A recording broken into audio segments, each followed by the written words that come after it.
పార్థః స్థితధీర్మునిరుచ్యతే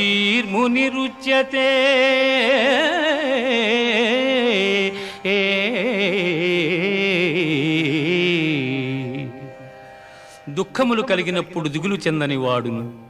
సుఖములు కలిగినప్పుడు స్పృహ లేనివాడును, రాగము భయము క్రోధము పోయినవాడును స్థితప్రజ్ఞుడని చెప్పబడును. ధ్యాయతో విషయాన్ పుంసః సంగస్తేషూపజాయతే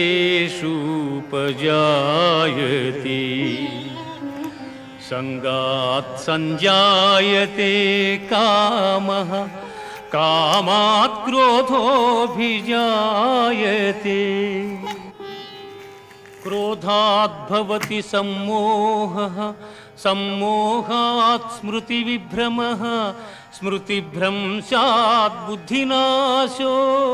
బుద్ధినా